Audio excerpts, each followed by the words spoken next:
Well, good afternoon, everybody, and thank you for joining us for the 2021 ATHENA Leadership Symposium. I'm Deb Sofield, and I'm going to serve as your host and MC for today's events. You're going to see on the screen that you have the opportunity to share on social media. What we would like for you to do is go ahead and take a picture of the screen and then put that anywhere you can on social media so everyone knows that you showed up today. It's going to be a great day. We've got an amazing guest speaker. We've had a wonderful team who's put this together. And friends, know that we are so glad you are here with us today. I think many of you have been with us in the past. You know that this is a wonderful annual event that brings together the upstate's most amazing women and a few good men who continue their education with amazing speakers, and the fact that we want to encourage you, my friends, and push you and remind you that within each of you is a spirit of Athena, the goddess of wisdom, courage, inspiration, civilization, law, justice, strategic warfare, mathematics, science, strategy, the arts, crafts, and skill. You may know that Athena is often portrayed as the companion of heroes and is the goddess of heroic endeavors, i.e. what you do every day. Let me give a big shout out to the team that helped put today's event together. Without them, it wouldn't be possible. And you're going to meet a few of them as we go through this virtual event. Friends, thank you for joining us virtually. We care about you and want to make sure that you are safe in any environment. So we felt this was a wonderful opportunity to bring you together wherever you are so you could be a part of our event today. This event is in partnership with our Greenville Chamber of Commerce, and our connection is the amazing Dr. Nika White. I need to give a shout out to her for all of her work and help in making today possible. Today's also made possible by our friends at Blue Cross and Blue Shield of South Carolina. In a second, you're going to see a video from Jill Davis. She's the Executive Vice President of Strategic and Diversified Businesses. We've asked Jill just to come on quickly and give us a welcome. She is a 25-year veteran of Blue Cross Blue Shield, starting as an information systems engineer. She also oversees the corporate marketing communications and the UCI medical affiliates. Ms. Davis is a graduate of Rutgers University and holds an MBA from the University of Virginia.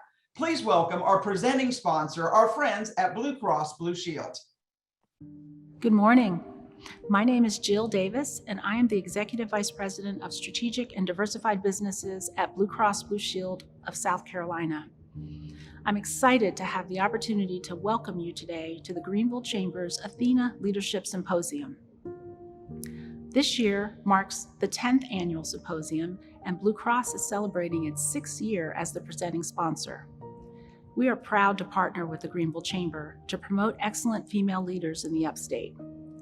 Blue Cross has supported the Greenville Chamber for more than 20 years to help advance quality of life in the region. We value the Chamber's important work in creating an inclusive community and for promoting leadership diversity within underrepresented populations. We thank the Chamber for creating this event to honor the important accomplishments of local female leaders. To celebrate great women leaders, we should first think about the qualities that make a great leader. Great leaders have strong emotional intelligence, self-awareness, and communication skills. They think strategically and they promote collaboration while minimizing conflict. In my own leadership roles, I'm passionate about being a lifelong learner and always staying curious. To me, asking questions and remaining open to new ideas promotes innovation and creativity. And I believe individuals thrive in this type of inclusive environment, which inspires growth, personal contributions, and successful outcomes. Historically, women have been statistically underrepresented in leadership roles, yet they tend to have a capacity for many leadership traits. Research shows that companies with women in leadership roles are more likely to have positive outcomes. At Blue Cross, we know this to be true, and we encourage the development and career advancement of women. This year, we were named a 2021 Forbes Best Company for Women. 75% of our workforce identifies as female, as well as 60% of our management. We have female representation on our board of directors, as well as within our senior management team. Recently, we launched a social media series called Women in the Workplace, where we paired female executives with future female leaders to discuss things like mentoring, career advice, and ways to succeed in today's workplace. This series stimulated a lot of positive feedback as well as some helpful connections for many of our employees. This year, Blue Cross is celebrating 75 years of serving the people of South Carolina, and we're grateful for all the talented women who have helped our company and our community grow along the way. As we move forward, we will continue to focus on building stronger and healthier communities while valuing diversity of all kinds. Today, we are pleased to join the Greenville Chamber in recognizing the important contributions of women who are making our state a better place to live, work, and thrive. We hope you're inspired by today's program and that it will empower you in your own leadership roles as we work together to make a more prosperous upstate region. Thank you. And we appreciate our friends at Blue Cross Blue Shield. You know, we've had a number of other sponsors who were able to join in and help us today. So if you'll notice the screen, I'm going to take a second and just read their names, because without them, today would not be possible. We'd like to thank our friends at Peculiar. They're a creative agency, and they've been helping put today's event together. Of course, our good friends at Blue Cross Blue Shield, BMW, Fluor, Grace Outdoor, Greenville Business Magazine, and the Greenville News. We've also had some other sponsors who joined in: Greenville Tech, Furman University, Ogletree Deacons, United Carolina Bank, and the USC Upstate. And although I can't give all of you a BMW like Oprah did, we do want to say thank you to our sponsors for making today possible. We couldn't do it without you, and we're grateful for your support in all that we do here in our great city. At this time, we've got a really cool video that I'd like you to watch and join with us. It's called Athena Through the Years. I hope you enjoyed as much as we did putting it together.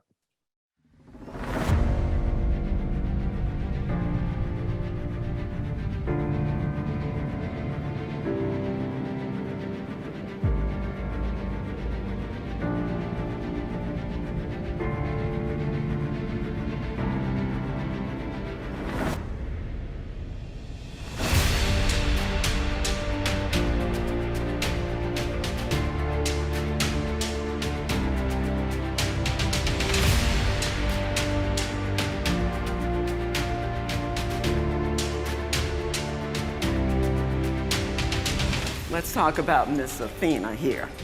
Wisdom, when you think about it, everything she is known for.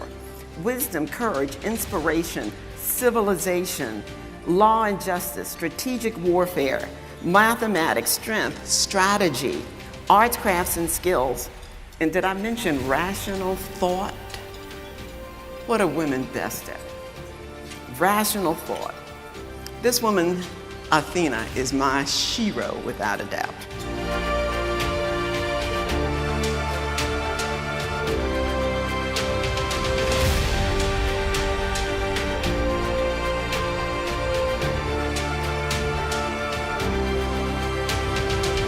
Many believe, and I'm not sure what you believe, that leadership is defined by birthrights. See, it depends on who mama and daddy were and what mama and daddy exposed you to. Some people believe that it's about education. They also believe that it's who you know. Some people believe that the right to lead at the next level is about the number of years of experience you have. Others believe it is about your socioeconomic status, and others believe that it is about the title that you have. Well, I'm here to tell you that leadership is born out of our character.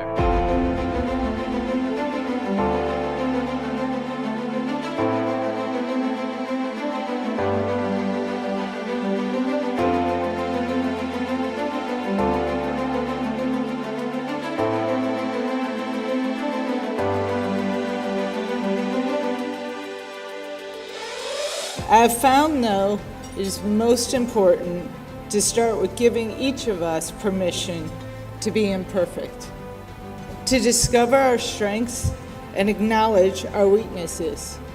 If we are armed with this and continuously and confidently put ourselves in positions of discomfort that push us to grow and develop our strengths and learn how to compensate for our weaknesses, we will continue to grow and create opportunities not only for ourselves, but all of those around us.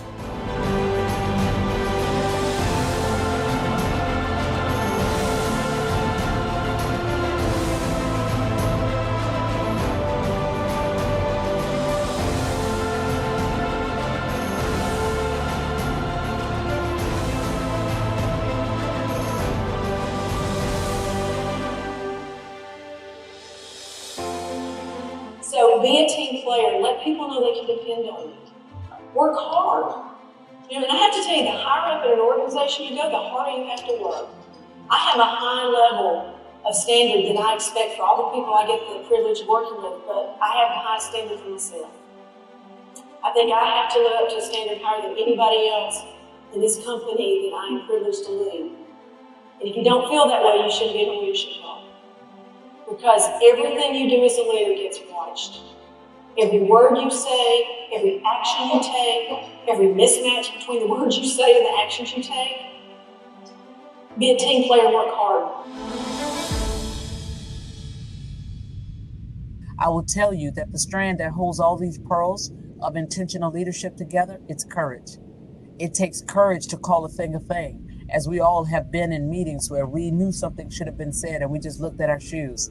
It takes courage to engage enough with people to invite them into a conversation by name. It takes courage at the end of the day to be intentional about diversity and innovation.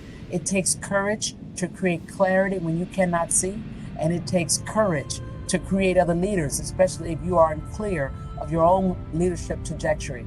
And it takes courage to build trust and to bring the real you into any environment.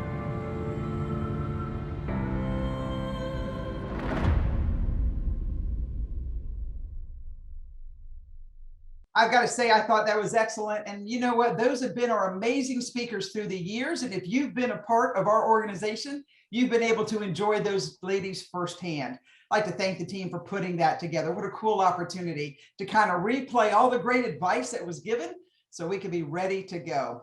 At this time, I'd like to introduce Ann Ellefson. She is a 2015 ATHENA recipient, and she's going to give you just a little background on those who have won this most prestigious award. And it's a recipient, as that's what we are of this, because we need to pay it forward. And I believe you will hear today how many of us have. Please welcome Ann Ellefson, a 2015 ATHENA recipient. Thank you, Deb. It is my honor to introduce the past recipients of the ATHENA Award. When Deb asked me to do this, I thought it would be a piece of cake because all these people are so easy to talk about. What I discovered is that if I said everything that I could possibly say, we would all be here till after Thanksgiving. So I've taken the liberty of asking you to assume that each of these people has been heavily involved in our community, served on numerous boards, and received innumerable awards. That goes without saying, so I'm not going to point all this out for each of the people. So I'm going to give you highlights and do my best to let you get to know them just a little bit. I will start with Pat Haskell Robinson, who was our first award winner in 2001.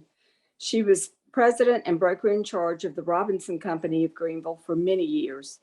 While serving on the board of the Greenville County Economic Development Commission, she was heavily involved in the county's purchase of the rail line now known as the Swamp Rabbit Trail. She was the first woman to serve as chair of the Greenville Chamber of Commerce and served on Greenville City Council, where she was mayor pro tem and acting mayor.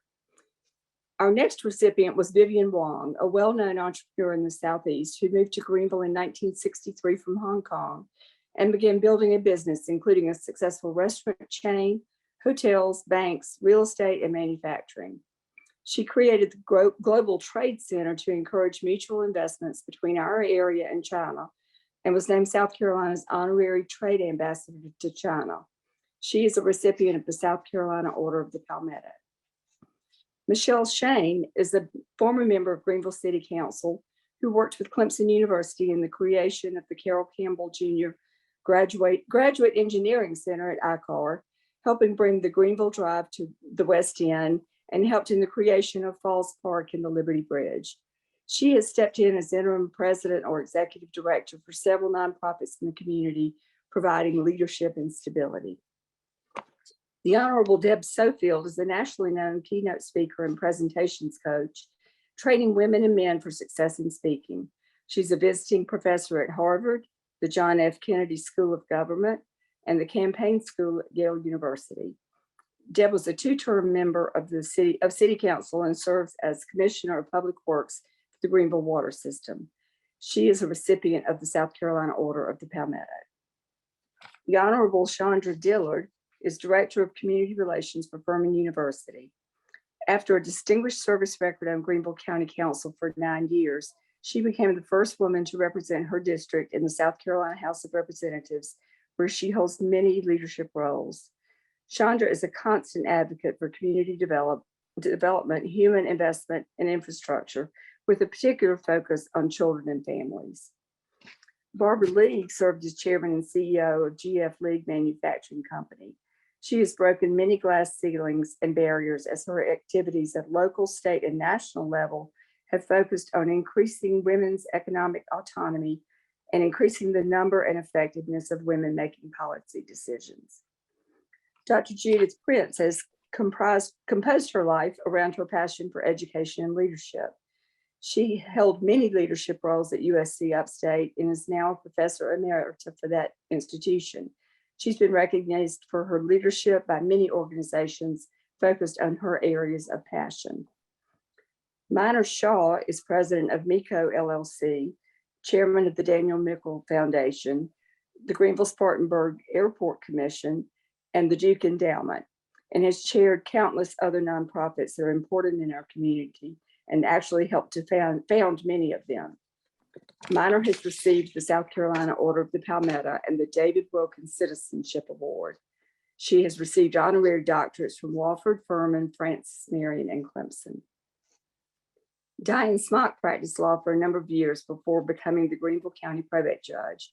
She's a trained mediator and arbitrator and serves as executive director of the Upstate Mediation Center. A former member of Greenville City Council, she now focuses her time and efforts to improve the lives of women and girls and is involved in these efforts at a local, state, and national level. Susan Hogue was a leader in the banking industry for many years before becoming the community development legislative liaison for Greenville Technical College. She is a recipient of the South Carolina Order of the Palmetto and the Leadership Greenville Platinum Award. She was a founding member of the Greenville Polo Classic and Freedom Weekend Aloft. Virginia Aldrich represents the vision behind the South Carolina Governor's School for the Arts and Humanities. Having worked in the public school systems in this area, she identified and took steps to meet the need for arts education, leading to the founding of the school as a summer program in the 1980s. With state and local support, it ultimately became a nationally acclaimed year-round residential program. She is a recipient of the South Carolina Order of the Palmetto. Joe Hackle is a corporate and securities attorney who has helped register over $1 billion in securities. She's been consistently recognized as one of the best lawyers in America. She serves as a mentor for entrepreneurs and young and up-and-coming leaders. She's the first woman to serve as the chair of the Greenville Area Development Corporation. She is the author of a national award-winning children's book, Smack Dab in the Middle of Maybe. The Honorable Xanthine Norris's career as an educator and her commitment to public service have earned her a legacy that commands recognition and respect in our area. She's served many terms on Greenville County Council, holding numerous leadership roles. Her community involvement is focused on service and providing mentoring opportunities for young women. Nancy Whitworth served as the City of Greenville's Director of Economic Development and Deputy City Manager for many years, playing a huge leadership role in the transformation of Greenville through commercial and residential revitalization, planning, and business recruitment and retention. She is a nationally known speaker sharing Greenville's story with other cities. Jenny Johnson was the director of the Liberty Fellowship, having led the program from its inception in 2014 until her retirement. She is responsible for establishing the unique mosaic that is the fellowship's hallmark and reflects the rich diversity of our state. Prior to that, Jenny served in senior leadership with Liberty Insurance for many years. Lynn Faust is a senior partner of a multi-million-dollar wealth management team, where she became the first woman to serve as a branch manager and the first to serve on its executive council. She's the recipient of many national accolades, ranking her in a group of top financial advisors. Ann Ellefson was the first woman in South Carolina to serve as the managing director of a law firm of over 100 lawyers. She practiced commercial real estate law for many years before becoming deputy general counsel for academics and community affairs for the Greenville Health System. She chaired the first United Way campaign in the state to raise over $10 million and is a past chair of the South Carolina Bar and the Greenville Chamber of Commerce.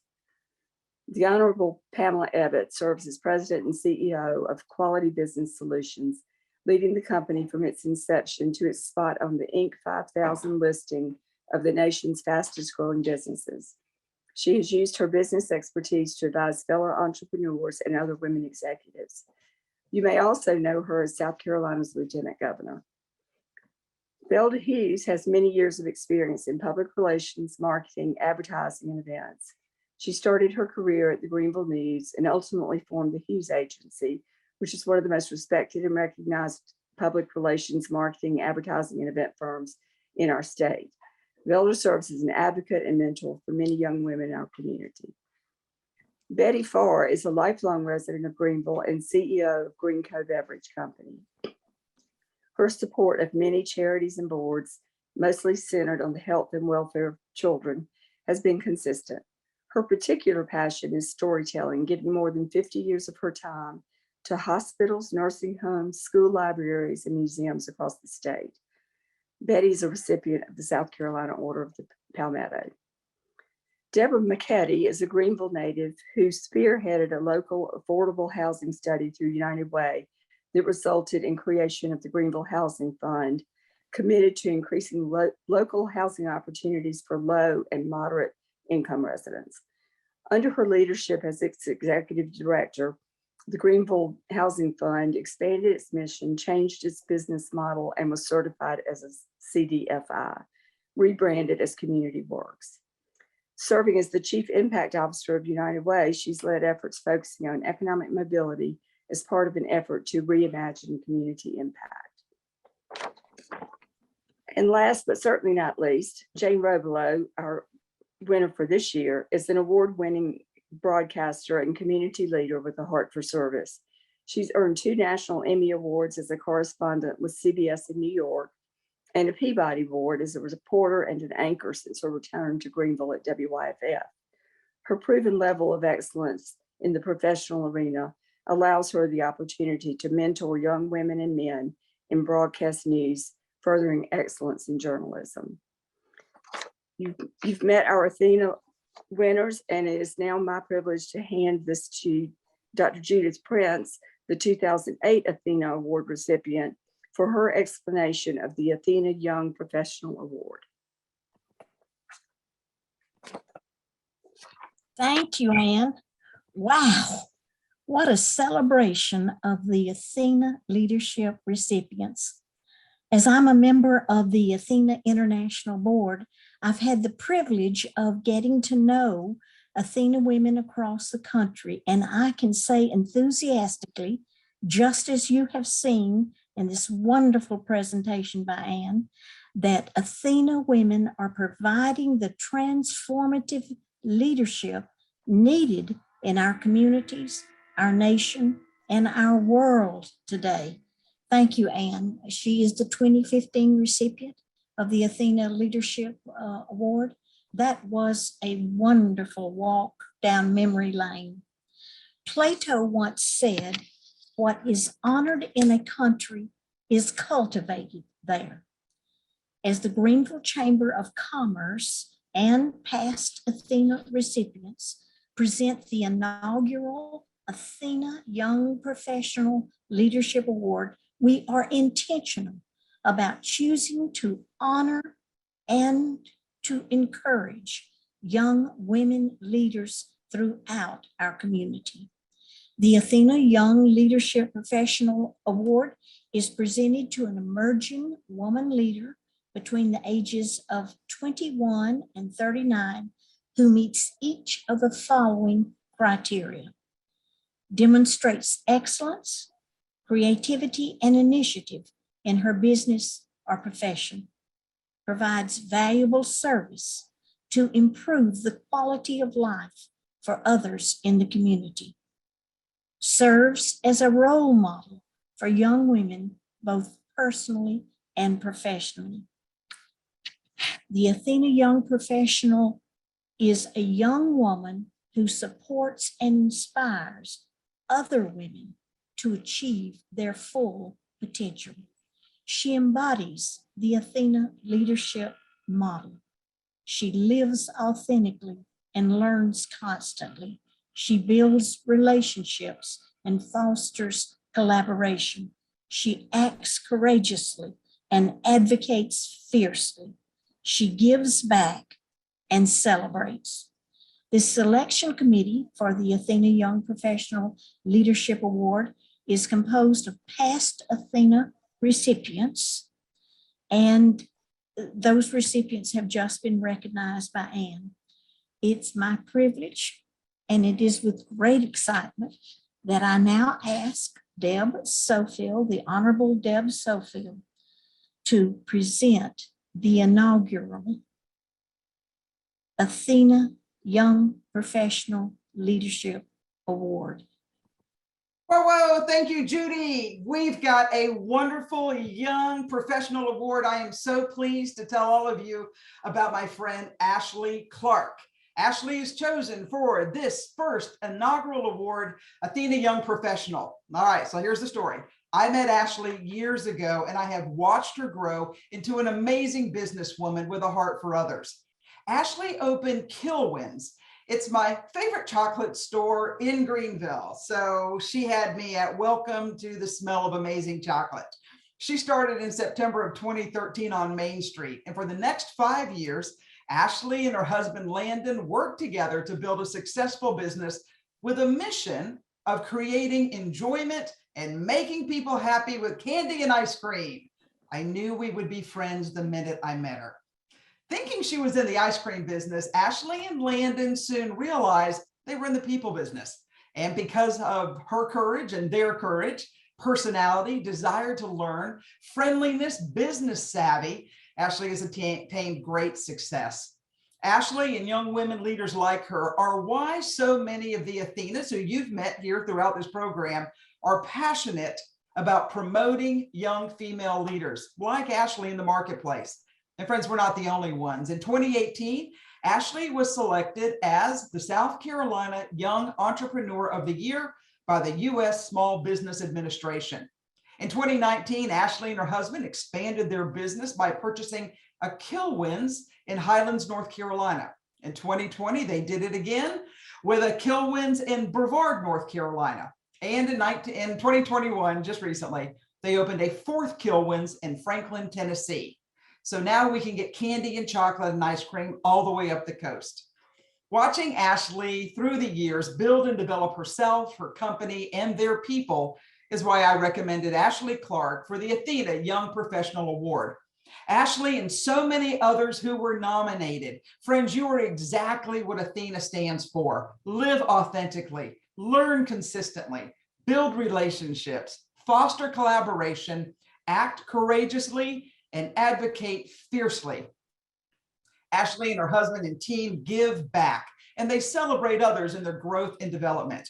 I am so pleased my friend Ashley Clark is the recipient of this amazing award. Ashley, we wish you great success, and don't worry, we'll be by for the candy.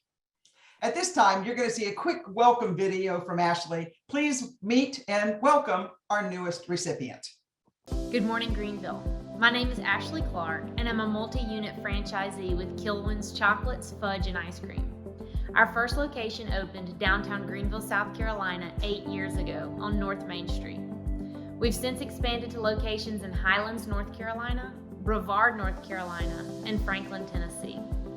I want to say thank you to the Greenville Chamber for choosing me to be the Athena Leadership Award recipient, and to Deb Sofield for nominating me for this award. I hope you'll all come see us soon downtown Greenville at Kilwins. All right, that's what we want. All of you to visit them at Kilwins, and let's continue helping a young Athena recipient grow and develop. All right, at this time, I've got the great pleasure to introduce my friend and this year's Athena Award recipient. Our friends, welcome everyone's favorite broadcaster, Jane Rogolo. Well, good afternoon, everybody.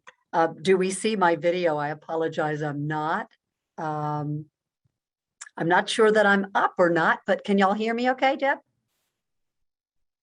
Yes, we can hear you, but we really want to see your face. I mean, that's $1 million face. Well, I Jane. don't Wow. know about that. It says you cannot start your video because the host has stopped it. So I'm not sure that I have control over that.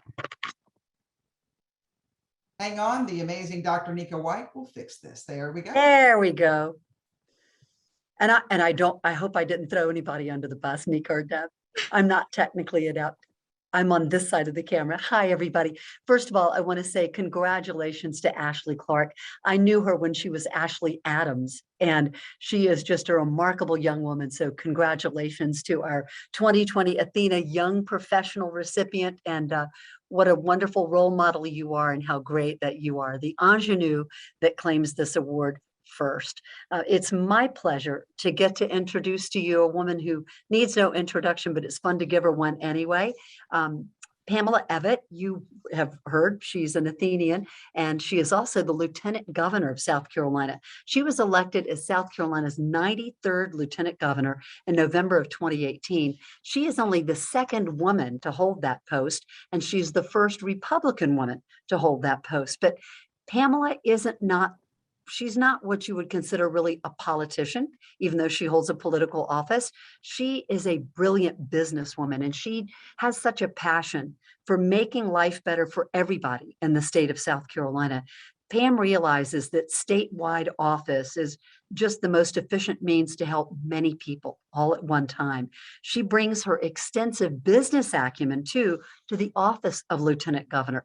As the founder of Quality Business Solutions Incorporated, QBS, it's a payroll, human resources, and benefits service firm. It's headquartered in Travelers Rest, South Carolina. Pam saw great success in that. And as president and CEO, QBS grew exponentially from its startup to one of the nation's fastest growing small businesses. That's all thanks to Pam and her amazing team. QBS is repeatedly honored as being among the fastest growing and best places to work in South Carolina. Doesn't that speak well of the leadership there? Pam has been featured in so many national business magazines for her leadership and for her success. And that's also garnered her numerous business and professional accolades, including the 2016 Athena Leadership Award, the Enterprising Woman of the Year Award, and the Women's President's Organization 50 Fastest Growing Women-Owned, Women-Led Award. Pam's accounting brain figures into everything that she does, and her leadership acumen, both of those are combining to serve the state of South Carolina so well. She's dedicated her time to highlighting South Carolina's thriving small business ecosystem and to attracting new businesses to the state of South Carolina. Pam's a big believer in innovative public-private partnerships. And I know that she travels throughout the state, learning more about many amazing nonprofit organizations as well, organizations that really make a big difference for people right there at the community level. But then Pam takes that so many steps further. She uses those many contacts that she's making to build connections, to build public-private partnerships and nonprofit, for-profit partnerships as well. Pam's not trying to reinvent the wheel, but I can tell you that she's doing her darndest to make sure that every single one of the spokes can be in place to make that wheel as strong as it can be. And she never will take credit for the results of that either. I'll tell you too, if Pam had a nickel for every time she uttered the words, "Oh, I've got somebody you have to meet," she'd be able to pay off the national debt. Pam has such a heart for serving the most vulnerable and the underserved. And she believes that education is a really great leg up. In 2019, she was asked to join the 6th cohort of the Hunt Keen Leadership Fellows Program. That focuses on state education policy, including early childhood education, school funding, school choice, and state kindergarten through 12 education systems. If you want to see Pam really light up, just ask her about South Carolina's world-class technical college program and the pathway that it provides to educational and career success. If you do ask her that, though, I'll warn you, make sure you've got plenty of time to hear her answer. Pam also loves putting on her blue jeans and her hiking boots and exploring the great outdoors. She and her family really take advantage of the beauty and the natural resources in South Carolina. And again, Pam works, uses her position and her influence and her business acumen to keep the great outdoors great and to keep that pristine environment clean for everybody. In 2019, she partnered with Palmetto Pride, creating the annual Grab a Bag SC statewide cleanup initiative. She also participated in the SC7 expedition, using that to really raise awareness for floodwater prevention and also the importance of protecting South Carolina's great natural resources. I find personally Pamela Evatt to be just an inspirational woman. She is passionate about her faith. She is passionate about her family. She is passionate about her friends, and loyalty is the hallmark of Pam's friendship. Talk to her for 5 minutes too, and you'll find out that Pam is a really proud granddaughter of Polish immigrants.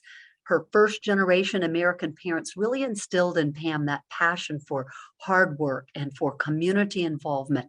And also at the core of her being is a passion for giving back. You'll see those traits in everything that Pam touches. Pam and her awesome husband, David, live in Travelers Rest. David is the president of QBS, and they have 3 beautiful, terrific children.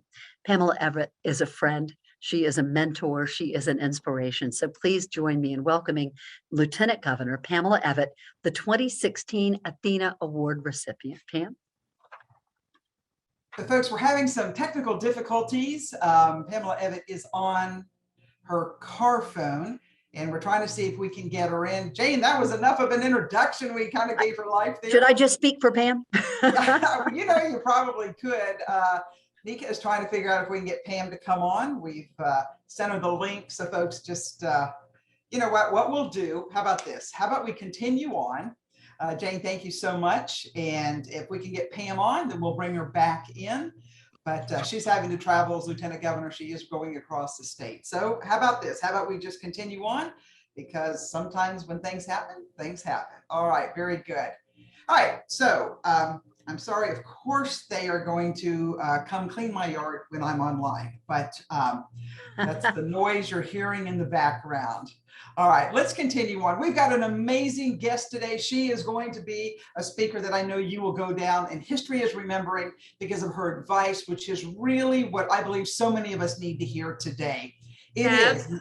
Yes? I'm so sorry, but it looks like we have Pam now, Lieutenant Governor. So I'm going to pin her. All right, let's do that. Thank you. Shelley, hang on, we're coming to you. And Lieutenant Governor, we can hear you and see you. So whenever you are ready to share, thanks so much for being here with us. Oh, thank you so much. And I have to start by saying to my good friend, Jane Roblo, thank you for that amazing introduction. I could see you guys and hear you guys, but apparently you couldn't see or hear me. It's very kind and it's very warm. And Jane, I couldn't think of anybody better to have as our 2021 ATHENA, our 2020 ATHENA winner, but you. I am Pamela Evatt, the 93rd Lieutenant Governor of the great state of South Carolina. And I'm here today to talk about some great things that are happening for women in South Carolina, some statistics that most people don't even know. In South Carolina, we are ranked 4th in the nation for women-owned businesses. We have over 2.1 million women in the workforce and over 170,000 small businesses that are owned by women. So in South Carolina, we hear about all the things we need to strive for. And I think this is one feather in our cap we need to talk about more. Last year, the governor and I put a call in to women to serve on our boards and commissions here in our state. And it's so very important because I think as women, we bring a great perspective, different than our male counterparts to the table. So I encourage everybody watching today and tell your friends that we need women to stand up and stand out, to go on our list of boards and commissions and look what is out there to be able to get involved.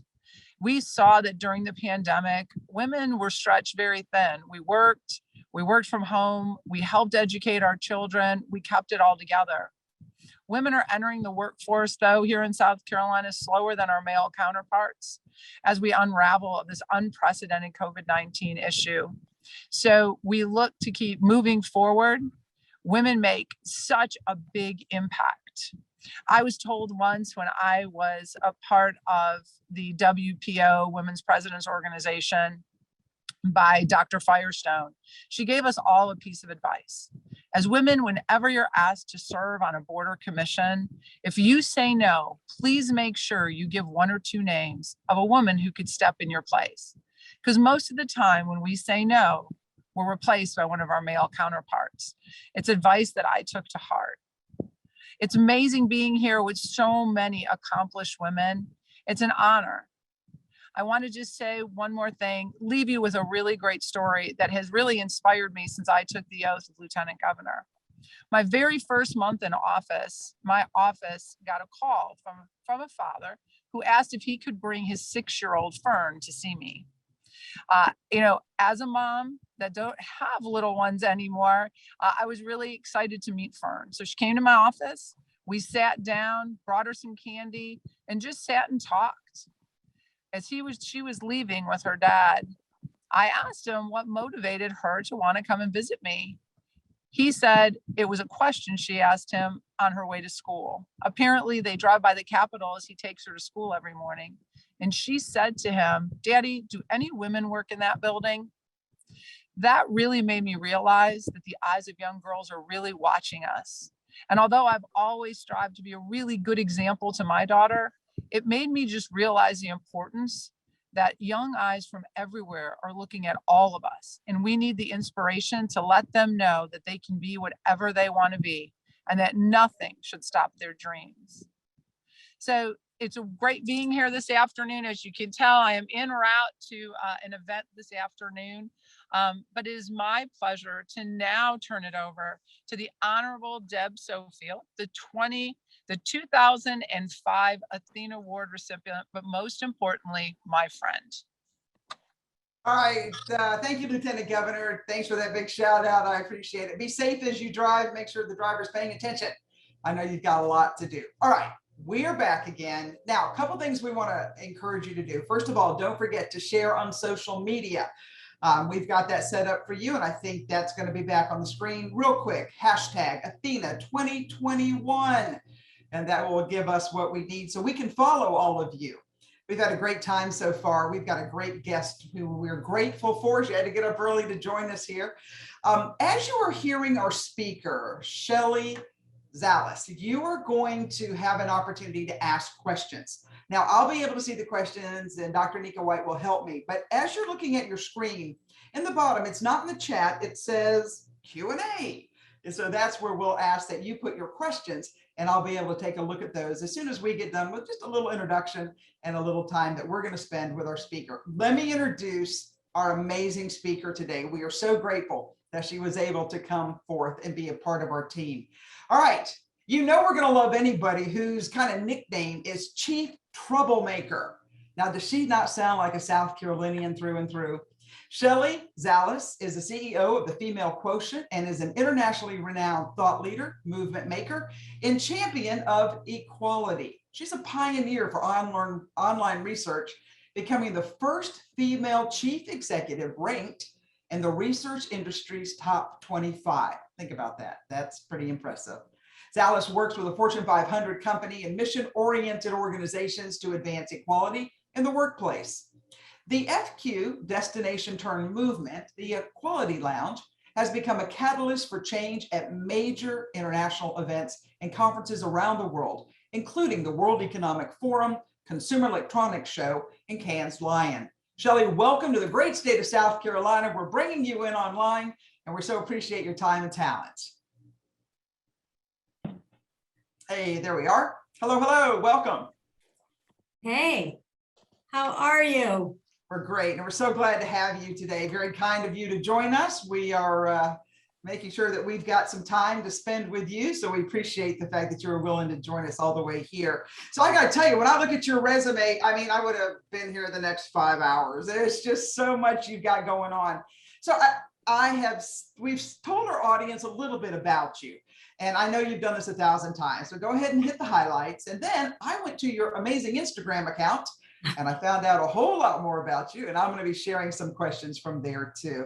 Shelley, tell us about your backstory and what led you to this rock star career that has put you at tables across the world to talk about equality?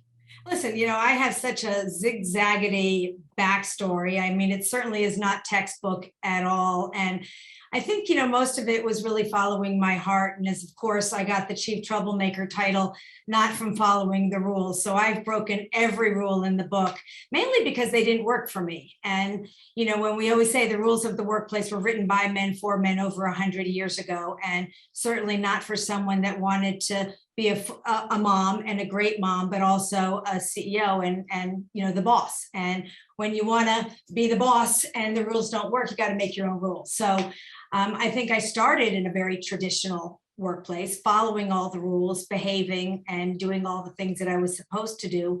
And then when I had my first review and showed up thinking I was such a goody two shoes and I was going to have this perfect review and get the raise and the promotion, and sat down at, the review table. And it was, of course, I had a typewriter. I'm turning 60. So we did not have, the computers at the time.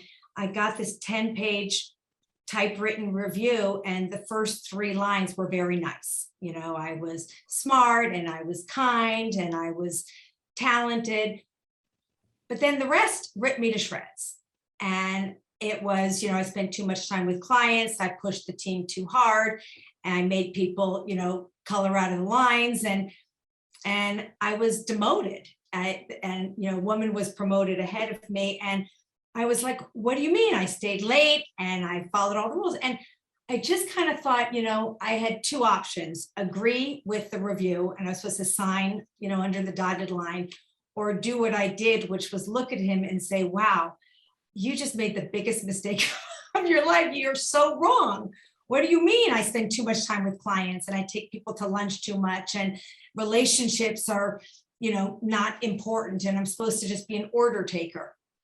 And that was just the moment where I thought, what is wrong with corporate America? And it was that moment of truth where I realized I want to be right. And if I keep following the rules, I'm never going to win. And that's when I became chief troublemaker, self-acclaimed, I guess, or self-proclaimed. And then the next moment of truth was when I had this idea to pioneer online research. And it was a day and age where only wealthy men with broadband were on the internet. And I went to my boss and my boss's boss and my boss's boss, all men. And I said, let's migrate research from offline to online. And they all told me that it wasn't the right time because no one was online. And I had to wait for the right moment. And the following week, I was on a panel with the chief research officer of Procter & Gamble. And I was whispering to him, and all my bosses were in the front row. And I came off the panel and my bosses said, what were you talking to him about? What were you whispering with him about? I said, I just asked him, when is the right time to come to Procter & Gamble and talk about online research? And all my bosses said, well, what did he say? He said, come next week. And I said, great. And my bosses said, okay, great. John will go, Paul will go, Ringo will go, and Star will go. I said, well, what about Shelley? And they said, well, it's a boys club. And we think that's the best team to go. I said, well, if I'm not going, I'm going to cancel the meeting and you can all wait for the right time. And it was that moment of truth again, where I realized I am not going to keep waiting for the right time. I am going to make it the right time. And I am going to start my own company and I'm going to be the boss. And I'm going to make it the moment of truth. And that was what I did. I started my own company. I decided I'm going to be the boss. And that's what I did. And I started an online research company. I was the first in the world to pioneer online research. I created a pretty enormous company. I made it the right time, followed my own rules, made my own rules. And that was that. And the rest is history. I was the first in the world to create online research. I became the chief troublemaker, realized that I'm not going to wait and watch, and I have to create my own bed. And that was the beginning of a whole new world for me. And that is great. I got to tell you, so you have a quote on Instagram that I'm just in love with, and it goes right along with what you've said. And it's this: nothing bad happens when women have money. Nothing bad happens when women have money. So you created a company, you got some money. Let's unpack that a little bit, because I've got a lot of folks watching in South Carolina and probably in other places today that say, I've got a big idea, but to your point, no. And you're like, seriously, somebody's going to do this. And if not me, then who? Somebody not as qualified. So let's unpack that whole idea that yes, it takes money, but it really takes determination. You know, it's really interesting. First of all, money is power. And, you know, I didn't have it. And it was this moment of truth, because had I have waited, someone else was going to be the pioneer of online research. I am the mother of that invention. And it was ahead of its time. And my bosses all told me to wait. And they also told me it was a boys' club and that they were going to go. And I said to them, if I'm not going to go, I'm going to cancel the meeting and they can wait. And it was scary. It was scary for me to do that, because I was also going to lose my job. I was risking losing my job. But you know what? I got the meeting and I am going to have that seat at the table. And I just decided that was my time. And I needed to pioneer online research. I needed $1 million. Wow. It was so funny because I didn't have $1 million. I was married to a man that was a resident in medical school. We had no money. Zero, zippo, nada. And I remember my father, may he rest in peace, he said, okay, Shelley Fran. That was my middle name. I hated my middle name. And when he was serious about something, he'd say, Shelley Fran, I am going to give you $500,000. I needed $1 million because I promised this young 21-year-old who was an internet developer, and nobody knew anything about the internet at the time because nobody was online. And I said to him, Trevor, I will give you one day. I said, build me this infrastructure and I will give you, if I ever get $1 million, I will give you $1 million. So let's go into my basement and build it. And one day I will pay you $1 million for it. He was 21. So we built it on spec. And so I needed $1 million. And so my father said, I will give you $500,000. And my husband said, we will take a loan and I will give you $500,000. And I thought to myself, you know what? If I take $500,000 from my dad and from my husband, of which we didn't have, I would never innovate. I would never take chances. I would never experiment. I would play it safe. And I couldn't play it safe. So I went to an investor and I took $1 million and I gave them 80% of the company. And I handed this 21-year-old $1 million. I didn't take anything. I gave him I made a 21-year-old a millionaire overnight because he believed in me. I ended up selling my company, by the way, for $80 million. And so I made a lot of people a lot of money. And so, of course, had I have given my father and my husband and taken their money, everyone would have done very well. And I have no regrets, by the way. But it was such an interesting time of my life at that moment that this 21-year-old took risk on me. I did not take $1 million from my husband and my father because I did not want to play it safe. I gave away 80% of my company for $1 million. Best decision I ever made, no regret at the time. But all of those choices was believing in myself. No one else believed in me except my father and my husband. And the journey was so remarkable. And money is power. And all of those things along the way. From there, I built a reputation. I built credibility. I believed in myself. And everything else came from that one moment of internal confidence that propelled me to sell the same company 3 times, as a matter of fact.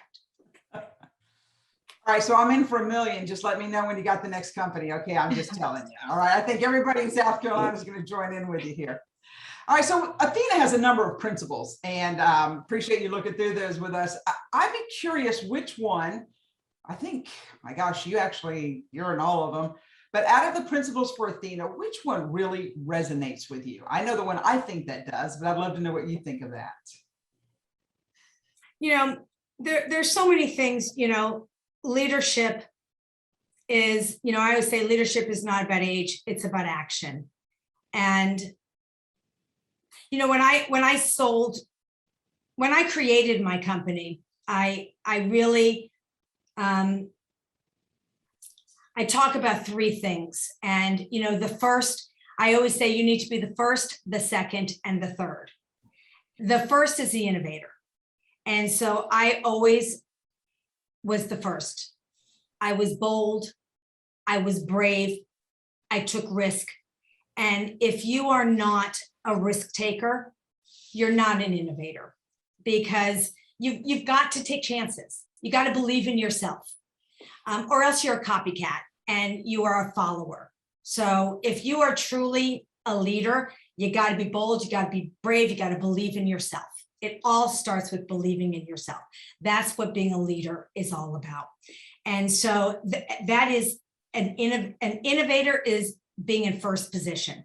But when you're in first position, you're going to make some mistakes. You're going to fail. And that's okay. That means that you're putting yourself out there. But in first position, you don't always win. So I always say you got to be first, but you also have to be second. The second one is the copycat.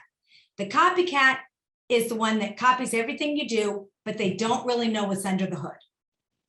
The third is the sweeper. They come in riding on the white horse, you know, they got the shiny toys, and they pick up the ecosystem's already built, they get the money, and they always win. But there is no one that is ever gonna pick up what I started and win. So you got to always be the first, the second, and the third. And I think that is what is so important, is understanding that you gotta, you know, build it, you gotta copy yourself, and then you gotta sweep.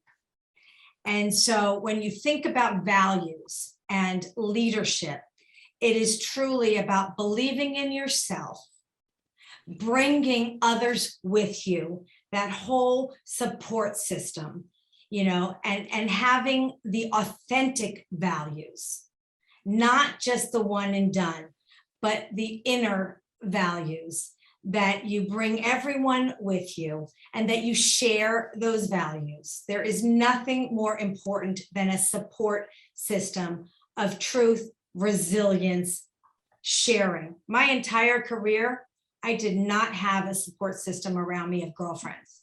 You know, I grew up in a corporate world where women did not support other women. We all competed with one another because there was such a scarcity of jobs at the top. And now in my career, I want to give back with generosity what I wish I had my entire career. And that is why what Athena is all about, and what I listened to at the beginning of your program, I am so proud to be a part of this network of women supporting other women. There is nothing more powerful than this community of Athena women and the values that you hold dear. This is what this is all about. Women supporting other women. Madeleine Albright says that women that don't support other women deserve a place in hell. Yeah. I say that women that support other women deserve a place in heaven. A community of women supporting other women is what the world is all about. We all bring value to the table. When there is no seat at the table, you pull up a chair. There is room for all of us. That is where our strength comes from. That is the beauty and the greatest gift in life. That is the Athena doctrine. That is the Athena value system. That is the Athena beauty. And that is what we all stand for. And I am so proud to be here. Thank you. So friends, by the way, if you have a question for Shelley, you're able to find me on the Q&A at the bottom of your screen. It'll come up. Nika and I will work on that, and we'll be able to ask questions as we get to the next half of our program. All right, well, Shelley, back to you. Congratulations on making the 100 Women of Impact in 2021 from Entrepreneur Magazine. That's rockstar amazing, my friend. We know why you were chosen, but I'm curious, what is your message for those who would like to make that big of an impact? Okay, I know you've already told me you've got to be an innovator, you've got to move forward, you got to do it alone, except it's better with friends, but you got to find the right network. So you started alone, you've built a network. Give our audience some ways to find their tribe. It's amazing because I think that we are all right now, during the pandemic, we had to, one of the things about the female quotient, I always say a woman alone has power, collectively we have impact, period. And Yeah, sorry, repeat that one more time. We're in the South. We speak a little slower. oh, sorry. I'm a New Yorker at heart. A woman alone has power. Right. Collectively, we have impact. Impact. Got it. Yeah. And the whole concept of the female quotient started a few years ago. It started as the girls' lounge. And, the opposite of boys club, the opposite of boy is girl, the opposite of club is lounge. If there's a boys club, now there's a girls' lounge. And it really all started when I wanted to go to CES, the Consumer Electronics Show. And I thought Consumer Electronics Show had hundreds of thousands of people going to CES in Las Vegas. And I wanted to go, but less than 3% of attendees were women. That's right. And this is really how the Girls Lounge started. And I thought, I don't want to go by myself. It's going to be very lonely. So I called a few girlfriends and I said, will you go with me to CES? And if you know other women that want to go, invite them. And so little did you know, I showed up and 24 hours later, 50 women showed up. And we walked the floor in Vegas. Two remarkable things happened. One, every guy's head turned. 50 women. It was this moment. That's all I just got shivers saying it because that's what it felt like. If one woman's walking on the floor of hundreds of thousands of people, you're invisible. 50 women, that's a swarm. You're like, and every guy, their heads turn. Like, where the hell, can I say hell in the South? Well, we'll beep it out, but you're good. Okay, where the heck did all you women come from? That was the first thing that happened. And we coined the phrase power of the pack. It was this power of the pack moment. And the second thing that happened was more business was done amongst all of us women. We were like doing deals. We had, how much money amongst us all? We were power women. We were C-suite women that were like, oh, let me see that technology. Let me see that. We were doing business with one another and we were sharing advice, work-life balance, imposter syndrome, carpool, how do you do it all? Imperfection, perfection. I was listening to all these conversations, a lot of advice, menopause, period, poverty. Let's talk about everything, taboo topics. It was so fun. It became a slumber party. And the next day, 50 became 150. It was a multiplier effect. It was awesome. And then the Girls Lounge turned into this household name. And we started doing pop-ups at every industry conference. And 150 women turned into 50,000 women on a global phenomenon. And we started connecting women across 100 countries. And, it was interesting because some women said, but we're not girls, we're women. I said, have you ever heard of a man object to being a boy in the boys club? Seriously, why are we stereotyping ourselves? And then the Girls Lounge, we started hosting 70 pop-ups across the world. We had Girls Lounges at CES, at South by Southwest, at Cannes Lions, at the NBA All-Star, at the NFL, at the World Economic Forum. Okay, here's a good one for you. I get a phone call from the World Economic Forum in Davos, Switzerland. Shelley, we'd like you to host a Girls Lounge at the World Economic Forum with presidents of countries, but you might not feel welcome. That was my invitation. So, do you show up? Yes. Or do you not go because that's a pretty intimidating, not welcoming invitation? Of course you show up. So I said, great, I'll be there. What do? You invite your girlfriends again. I show up. That was 6 years ago. Today, we are the destination at the World Economic Forum. We are the #1 destination for equality at the World Economic Forum. And now we've evolved from the Girls Lounge to the Equality Lounge because men and women come. And it is the most powerful vehicle in the world because we don't ask for permission. We come and it is it. And it is the most welcoming space. And women are the dominant organization. Men are the minority. Women are the majority. Because we are. We just go. And it has become a game-changing moment. Wow. The female quotient's tagline, changing the equation, closing the gap. We didn't ask for permission. We just took the space and owned it. And all of a sudden, that's what happens. And it's remarkable. And now we are uniting the world through the power of women in 100 countries. And that's our tribe. There is no separation. And while the world might feel big, it's actually not. When you make the world cozy by inviting all women to the table. So during the pandemic, I started hosting dinner parties in every country and having women meet each other virtually. And on March 7th in the evening, on International Women's Day, which is March 8th, but we're going to start at night, we are hosting the largest global dinner party, inviting women all over the globe. There'll be over 150,000 women coming together virtually to get to know each other. And it's not hard. It's called Hello World, Hello Women, Know Each Other. And when women know each other, you don't have to give a hug physically. That's what happens, not complicated. That's a tribe. It's called the World of Women.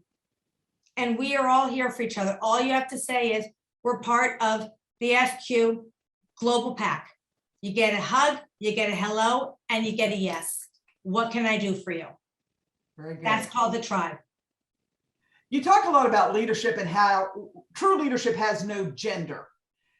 You've given us the story of what's happened out at Davos. Your bio is very clear. You are on a mission to break the stereotype. It's ridiculous. It's old school. It doesn't work anymore in the world that we live in. But those who are listening today, who may be younger, give me a couple steps, just actionable items. I agree. Go to dinner. Invite somebody you don't know for coffee. You know, some people are like, well, will you be my mentor? Yeah, but we have a lot of other work to do. So, I mean, find somebody who can, but tell me a couple things that you would say to an audience who says, don't have time. I don't know how I'm going to do all this because the world's kind of full, but obviously you've made time. Help me out here. Leadership has no gender. I mean, the one thing I don't like, lexicon, language matters. I don't like when we say male ally. Okay. Why don't I like that? Because we're already giving men more power when we say that. We need a male ally. We need a leadership ally. Yeah. We don't need a male ally. If we say we need a male ally, we're basically saying, oh, we women need you, man, to help us. That's sort of like why I'm helping Disney rewrite the prince needing to kiss the woman, the princess, to wake us up. Prince, wake up the princess.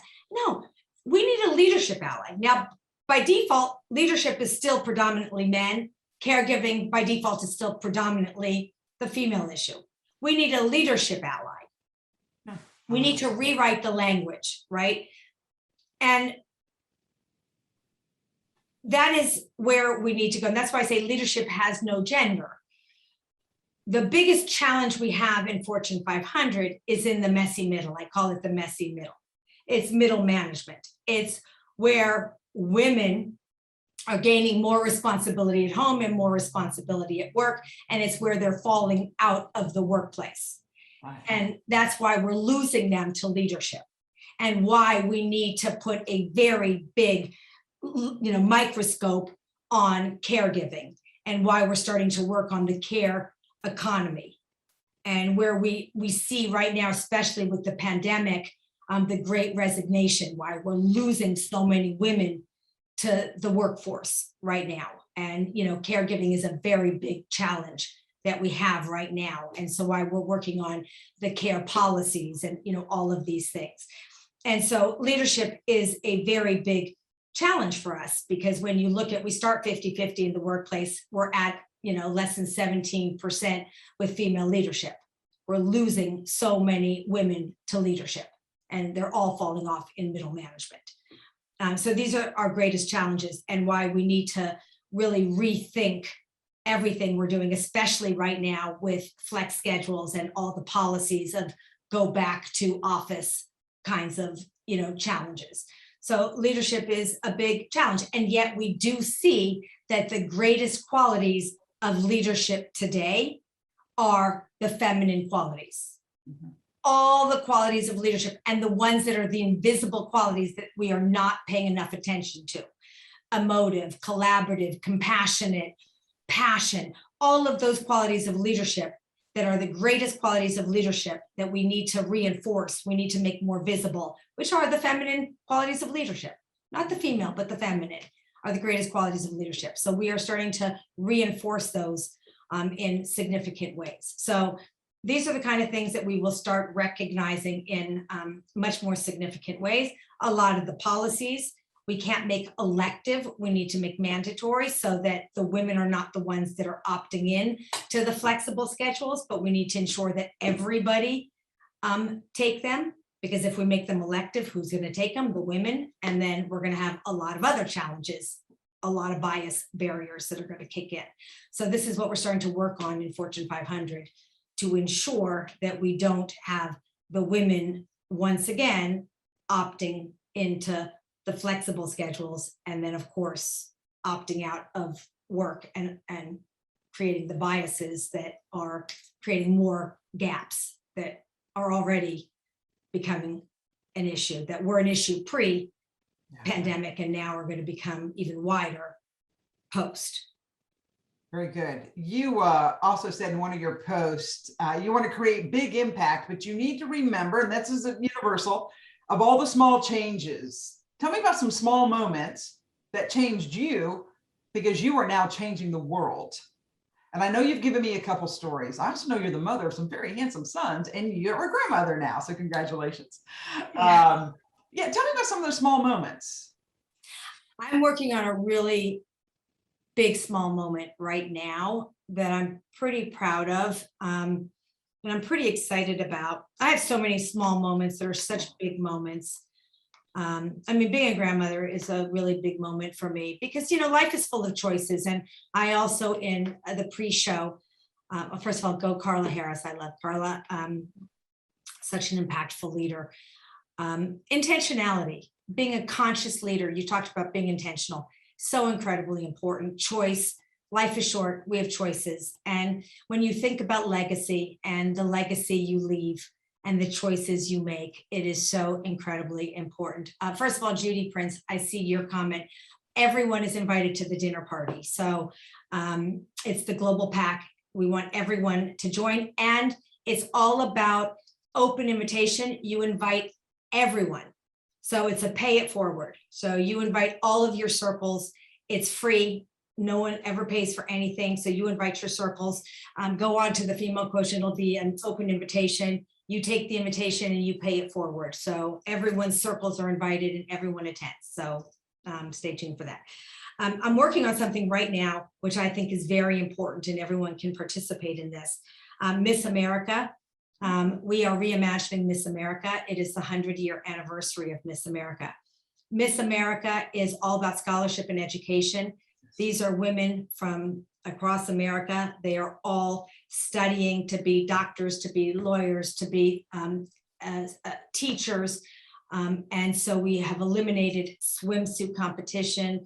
We have eliminated the previous management, and we have reformatted the entire, it's no longer a pageant. It is all about role models. So I'm the co-founder of a movement called See Her. If you can see her, you can be her. I'm sure you've been hearing about it. It's all about the accurate, realistic portrayal of girls and women in media and entertainment, where it is about showing girls, women in advertising and television, really representation, not about positive, about accurate, who we truly are. And so Miss America, we are working on a whole new format of truly remarkable women, smart, talented women. So you'll see a whole new format on December 16th. It will be Miss America. So it's really going to be phenomenal. So I'm pretty excited about what is to come. It will be year one for the 100-year anniversary. So just no more roses, no more what you saw before. So that is a pretty exciting thing that we're working on now, really impacting tremendous change, going back to what it originally was. So that's pretty exciting that we're working on now and getting really the whole See Her movement behind it. So that's exciting. Number one, it'll be different than anything you've ever seen before. So that's exciting. Diversity and, that we're now really moving towards. So year one of reformat, and then year two will be even better, but you start by starting. So that'll be exciting. We're also opening now a 4,000 square foot collab in Nairobi for women in a smart city to help all these women in a safe, secure environment, to give them space to co-create and innovate. So that'll be opening in mid-December. So excited about that. So lots of opportunities to impact change. It's all about intentionality and consciousness of where we spend our time and the work that we're doing. Just Very good. Thanks. And friends, if you'd like to ask a question, just go ahead and hit the Q&A down below and it'll come up on my screen and I'll be able to ask Shelley for you.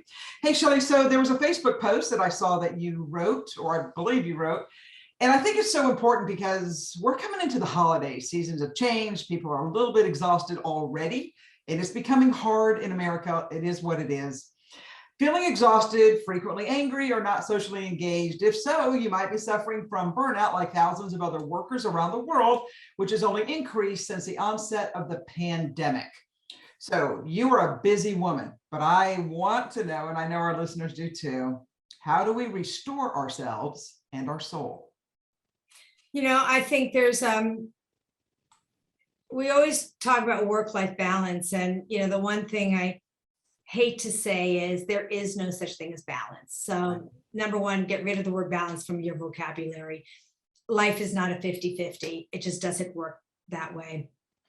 You have one life, and you got to integrate it. And so, I always say there's 5 components to life. You have your work, you have your family, you have your community, you have your friends, and the 5th dimension that we always forget about is yourself. So you gotta, you've got all these different dimensions, and it's not like equal slices of a pie.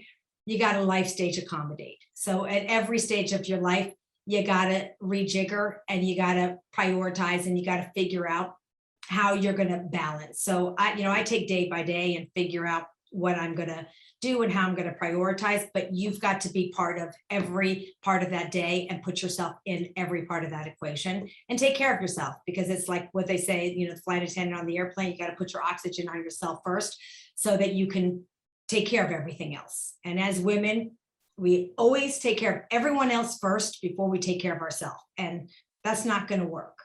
So you got to put yourself into that equation every single day and look after you. So for me, I love Soul Cycle, so I spin, and I love watching, stupid TV because that lets me, relax.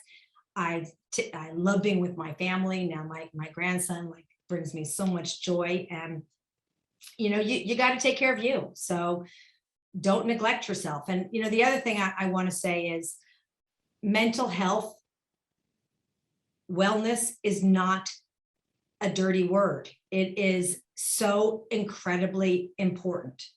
Taboo topics, like these are not taboo topics. Mental health is a spectrum, and we have to talk about it. You have to ask for help if you need it. And, we do so much in mental health. Meditate, talk to a friend, seek help if you need help, but take time for yourself. Prioritize you. Or even the simplest things, like even with your team, walk and talk. Yeah. Don't just spend Zoom time. Go outside and go back to the phone. Don't forget about the phone. Go outside, walk and talk. Like walk around the blocks and do some meetings it's so refreshing. Yeah. Like there's so many easy ways to just take a deep breath. Don't forget about that. I agree with you, Shelley, but I will say, as I'm walking up the hill, I always say to people on the phone, I can't talk for 2 minutes because I've got to get up the hill because I'm breathing so hard to get to the top.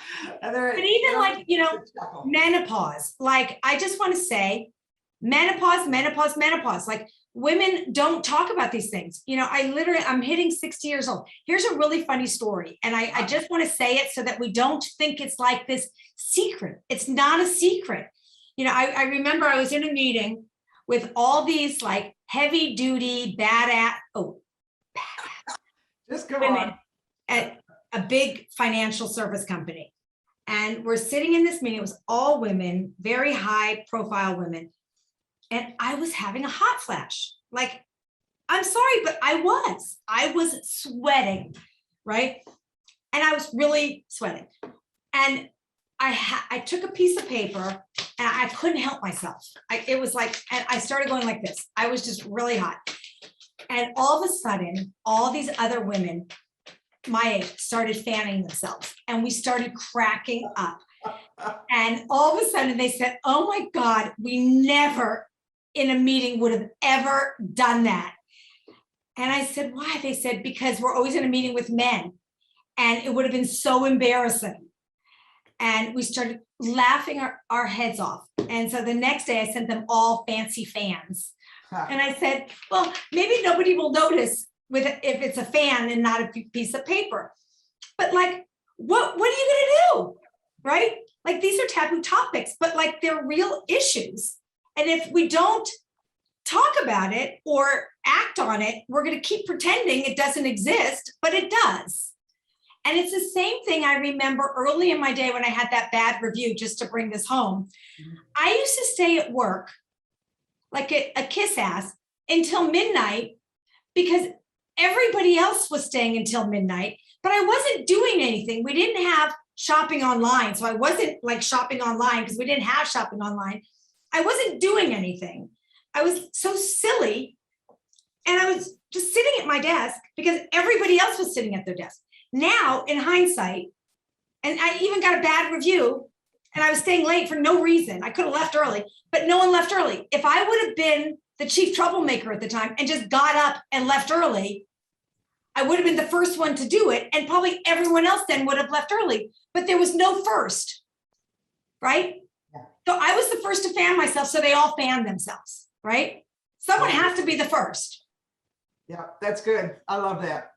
Jane Robelo wrote me and said, there's something many brilliant and bold women do, and I'm guilty of it myself, of thinking someone else can do this better than me.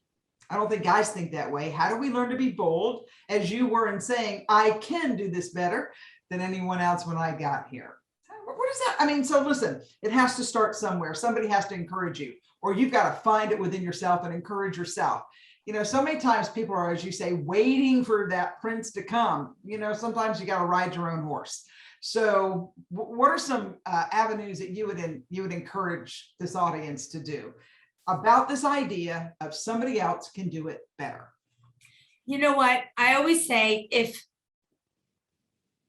if you don't try, you'll never know. The worst thing that could happen is you might do it wrong, but the best thing that could happen is you'll be right. But if you don't try, you'll never know, right? And so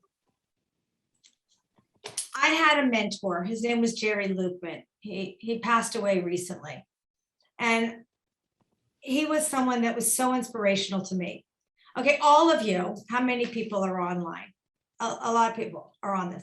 Take a pen for all of you that are sitting at your desk or at your home. And I want you to take it and I want you to throw it down.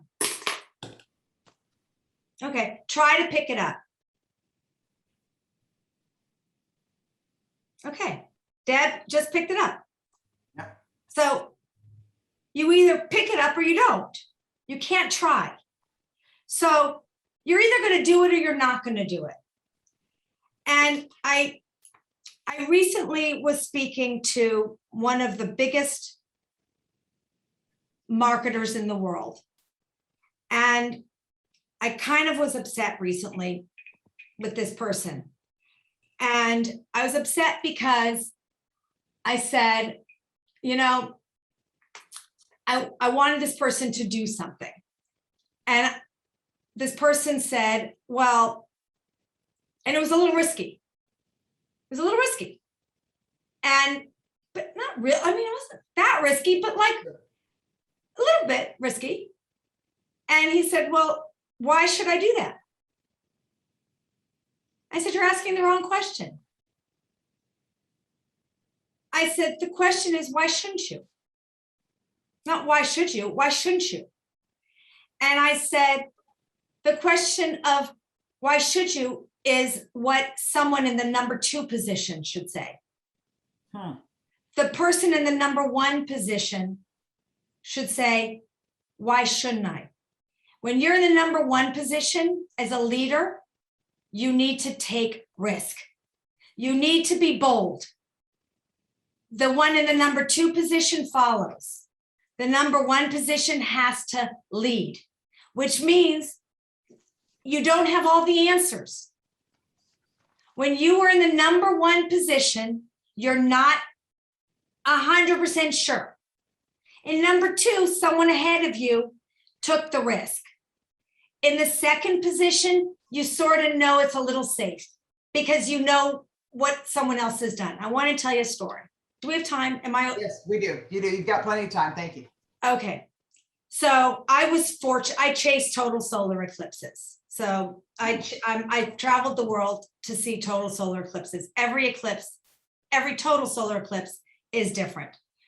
And what's remarkable about a total solar eclipse is it only lasts up to 3 minutes if you're fortunate to see a total solar eclipse.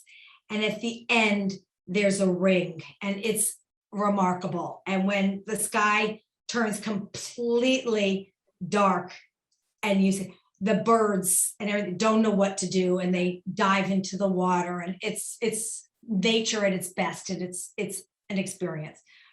But also I've been fortunate to see a crossing. So I've been to Africa a number of times, and I've seen a migration. A migration is easy to see when animals migrate from, they have to cross when it's dry to go to cross the river to where it's wet, right? So that's what a migration is, when herds migrate. That's not hard to see because the migration lasts 3 to 4 months. So to see a migration is not hard, but to see a crossing is miraculous when you see them cross the river, because you never know when they're actually going to cross. And that's when they, you'll see them dip their toe, then they decide it's not the right time. They dip their toe, not the right time. They dip their toe. So my father, who was an adventurer, said, we're going to go to Africa during the migration, but we're going to go when we hope we're going to see a crossing. To see a crossing is a dream come true for people that want to see a crossing. So we went for a week, and every day we would go waiting to hopefully see the crossing. And it was the 7th day we didn't see the crossing. And my father was so disappointed, and we were ready to go home. My father said, okay, we're going to go one last time and hope we're going to see a crossing. Can't guarantee a crossing. Just like an eclipse, if it's cloudy, you might not, you go all the way for a total solar eclipse, which only happens every, you might not see it if it's a cloudy day. So we had the last moment before the airplane was going to take off. My father said, one more run, we're going to go see. And lo and behold, there it is. We're there with our telescopes, our binoculars, and it was this one brave wildebeest. And I say to my dad, I'm sure it's a woman that's going to take the risk. And this brave wildebeest dips her little toe in the water. And it's usually, unfortunately, that brave wildebeest that usually, I hate to say it, gets trampled on, dips her little toe in, decides it's time to cross, and she goes. And she takes the initiative, crosses, and then it's the stampede that everyone follows. And she crosses. And to see a crossing is miraculous. And she goes, and then the stampede, all the wildebeest cross. Now, once the wildebeest goes, everyone else goes, and she usually is the one that doesn't make it. And then you see, it's so beautiful because you see the little babies and you see the other wildebeest helping the baby cross. You see the crocodiles pull some down, you know, but it's remarkable. So the moral of this story is that's what it takes. It takes being bold, being brave, taking risk. And that's position one. That's what it takes. Being bold and brave, taking risk. You're gonna make some mistakes. And that's what I encourage people to do. And that is my position my whole life. I have always been taking those risks, and it is scary as heck. It is scary as heck, but it's all I know how to do. I don't know how to be vanilla. I don't know how to be vanilla. Yeah. And to me, I love vanilla. Haagen-Dazs vanilla, I love it. But you know what? Vanilla's safe. It's the safe flavor. And you can, and by the way, we need safe. We need a lot of people to be safe. We need the executors. But you need, if everyone was safe, there's no innovators. Right. Where are the innovators? We are never going to be able to create and to try. We're never going to push the envelope. Status quo is status quo. But where's the chocolate chips? Where's the sprinkles? And where is the whipped cream? And where is the fudge and the butterscotch? We're never going to have, you know, the Willy Wonka. You got to have all that if we want to have the, you know, the 31 flavors. And, you know, if we don't have that stuff out there, we're always going to have vanilla and chocolate and strawberry. And, you know, that's foundational. But you got to raise the roof. We got to shatter the glass. And we got to be bold. We got to be brave. We got to be fearless. And it's a hell of a lot easier to be fearless when we hold hands together and say, you know what? Come on, girls. Let's go. Let's go together. You know, and that's what it takes. We got to get mighty. And we're so much mightier when we say, we're going to hold hands together. And, you know, it's so much less scary when we say we got you. Mm-hmm.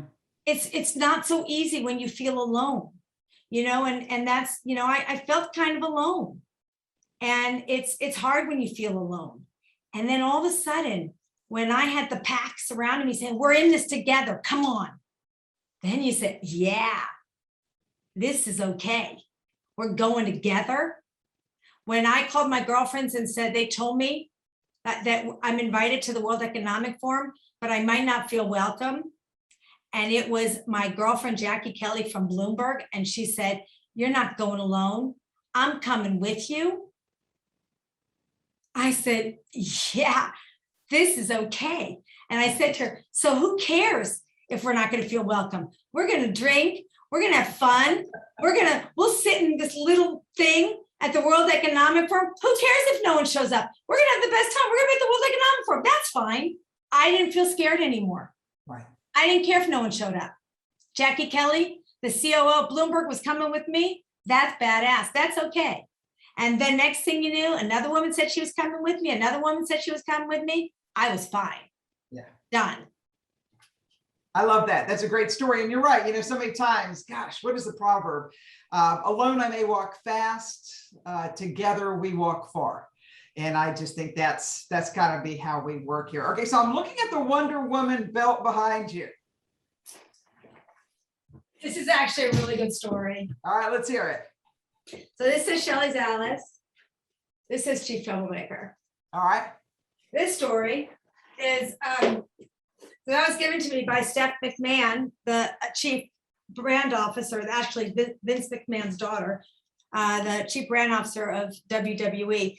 So that title belt, the women wrestlers had a little skinny belt, a butterfly belt, that was not the same as the men's title belt. Right. And she said, not okay.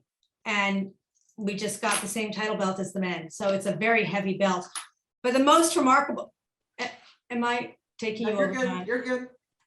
So the most remarkable story is I was invited to Saudi Arabia, and it was the year after Khashoggi was killed. And so Americans had protested going to Saudi Arabia. So this was now the year that it was okay. I was the first female to speak on the main stage at FII. So it was a pretty big deal. And so they invited me to speak, and I said, I'll go with the following conditions. One, I obviously need a visa. Two, I have Israel stamped in my passport. I'm a Jewish girl, so I just want you to know I have Israel stamped in my passport, even though I have two passports, but I just want them to know I'm a Jewish girl. I said, three, I want to stay in the hotel where the conference is, because I don't want to be traveling around Saudi Arabia. Sure. Four, I need a business class ticket. And five, I need a driver to pick me up at the airport. Check, check, check, done. I land in Saudi Arabia, and there is no driver at the airport. I'm with my little suitcase. I did not need a job or anything. And I'm a little panicked because I'm in Saudi Arabia as a white Jewish girl with my little suitcase, having no idea what to do there. But I'm okay, I'm kind of okay. And I'm walking around, and I'm not gonna leave the airport. I was thinking I'm just gonna turn around and go back because I'm not leaving the airport. And all of a sudden, all these women wearing, complete black with little, Right. see me, and they all start surrounding me and touching me and thanking me for coming to Saudi Arabia. And all of a sudden, I kind of felt like, I know I'm here for a reason, and I am gonna be fine. And I know I'm here, and I'm gonna make it happen. Something's gonna happen good. And then this man comes over to me and he says, do you need help? And I said, well, my driver's not here. I need to go to the Ritz. How far is it? He says, close. He says, you have Uber? I said, yes, I have Uber. He says, hand me your phone. And he punches Uber in. And I said, okay, I'm gonna go in Uber, I guess. Yeah. I'm a little nervous. I called my assistant back in LA, and I said, do the find a phone, track me. I'm gonna go to the hotel in Uber. Scariest 3 steps of my life was walking out of the airport into some jalopy Uber. But I'm gonna take a leap of faith because these women are touching me, and I'm gonna go. I get into this jalopy, and it was not close. It was like a 40-minute drive. And I see desert, and this is a year after Khashoggi. So like, I'm just an American. I say to my assistant, call the American embassy, tell them I'm in Saudi Arabia and whatever. Okay, 40 scary, scary minutes in this car. I get to the Ritz. The car's not registered. They're not letting me in.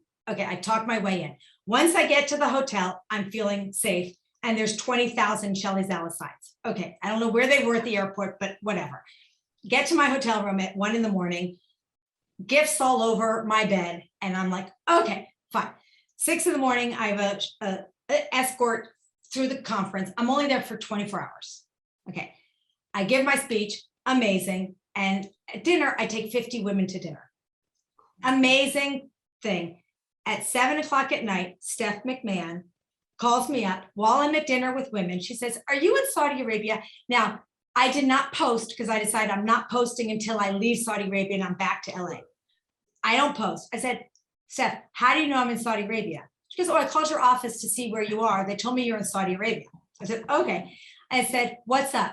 She says, well, tonight and tonight only, the WWE female wrestlers are wrestling in Riyadh, I'm in Riyadh, in Saudi Arabia at 9 p.m.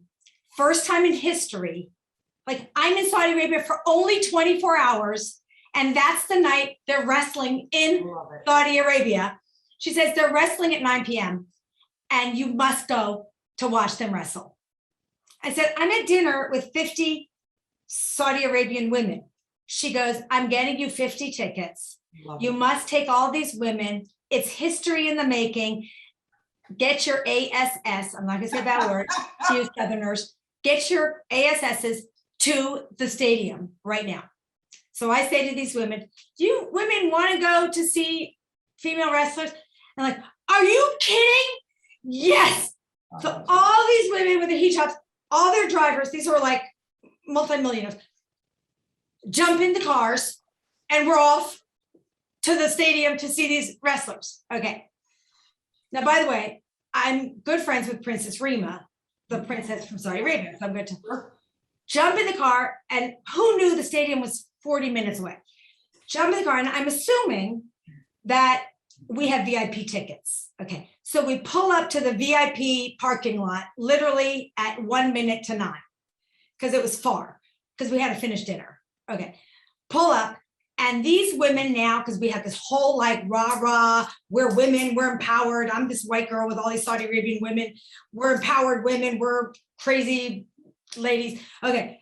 They push the guards aside because the guards tell us we're not at the right gate. We're actually not at the VIP. We don't have VIP tickets because Steph, I guess, couldn't get us 50 VIP tickets at the 11th hour. We're like schlepper tickets, who knows where. These women could care less because we're not getting back in the car. Push the guards aside. I'm thinking we're going to get arrested in Saudi Arabia. Push them aside and start running through the stadium because it's now 9:03 and we're going to miss them. Fireworks are going off. We're running through the stadium and we're standing right in front of the ring.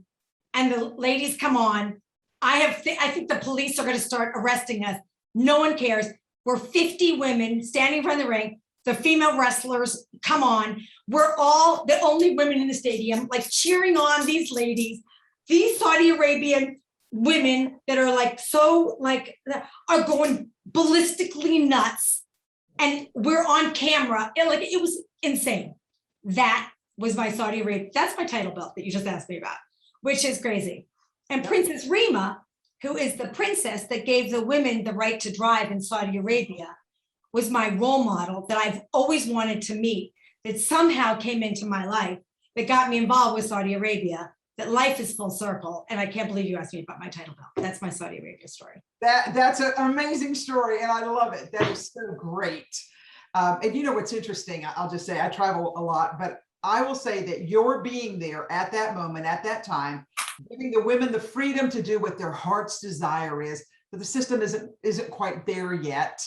But we are slowly seeing opportunity abound. So thank you for being bold enough and having the courage to be like, yeah, I'm going to stay here. That's one of the ATHENA principles. You're going to live courageously. And we're very proud of you for that. And thank you for sharing that. I just couldn't let it sit back there because, you know, every girl growing up, that was that Wonder Woman. That was our gal, man. Let's break down the barriers. But if I didn't put myself there, I would have missed one of the most important moments of my life. And by the way, the women in Saudi Arabia want everyone to know they have progressed so much and they are creating so much progression. You know, it's like those would have been a moment that would have been a moment that I would have missed. That was a life-changing moment in my life. I mean, I have so many life-changing moments that had I not have taken that chance, I wouldn't be who I am today. Sure. I wouldn't have been. I wouldn't be. You know, so exciting because I think so many times we let moments pass us by, thinking that it doesn't matter, but it's not just for us, it's for those who watch and see. And I think your story gave me a great principle. Let me quickly look through the ATHENA principles again, because you know, our speaker, thank you so much, Shelley. Enlightened leadership, living authentically, learning consistently, advocating fiercely, acting courageously, fostering cooperation, and then building relationships, giving back. And the last one is celebrate. What do you celebrate? Oh, I celebrate life every single day. I have a no regret policy. I never want to look back and say shoulda, woulda, coulda. And I live every day in the moment, and I celebrate every day. I Very good. celebrate joy. I celebrate love. I celebrate hope. I celebrate family, and I celebrate life. And we celebrate you. So on behalf of all of us here, I was trying to find the Q&A line. I think you've just wowed them all. I don't have many questions that have come through here. A couple said that you've already answered their questions. Time is money, and we appreciate your time today. So please know on behalf of all of us here with South Carolina, here in Greenville, the ATHENA program, we're so grateful for you. And thank you for standing up and being a voice for those who maybe not have a strong voice. And I know we can learn from you. We'll also share your social media post because it's just fun to watch. And it's always encouraging to have somebody speak up and be the voice for all of us. So thank you for your time today. Any final words of wisdom, and I'll let you go. Oh, listen, I think if we all live and breathe by the ATHENA values, we will all have a very fulfilled life filled with a legacy that we will all be proud of, and live a legacy today and not have to wait for it to pass, but to truly live it with consciousness. And I think that's really what it's all about. So proud to be here with everyone, and proud of what we are all doing collectively together. So thank you. Sure, you have a small token of appreciation from the ATHENAs here and should be arriving at your home sometime today. So just know that we appreciate you and what you stand for, and we'll be watching for next great things to happen. So those of you online, we're going to give her a big shout of applause and a big thank you to Shelley Zalis, right? To help being part of us today. Shelley, thank you. And we wish you Godspeed and all the good stuff that you do. So thank you. All right, everybody, I'm Deb Sofield. Thank you for letting me be your host today. And on behalf of all of us here with the ATHENA group, just say thank you. We're so grateful that you joined us today. We are going to end a couple minutes early. Certainly appreciate you being a part of our event. Once again, big shout out to our sponsors. We certainly couldn't do it without them. So please know, if you saw some of the names on the list and you happen to do business with them, thank them on our behalf. I also want to do just a shout out again to our guest today and to the team that made today possible. So we couldn't do it without Nika White, Dr. Nika White with the Chamber, who has been helping us today. Dr. Judy Prince has also been a real force for good, and especially working with the young ATHENA. Certainly appreciate that. And Ann Ellison, that was a boatload of work she was able to put together. So you can get to know those of us who've been just fortunate and blessed to have been chosen to be a recipient of this wonderful award. Friends, on behalf of all of us, I wish you a great day. Go do big things. Let's let our voice be heard in our community so we can move on and change our world for the better. Thank you, everybody, and have a great day.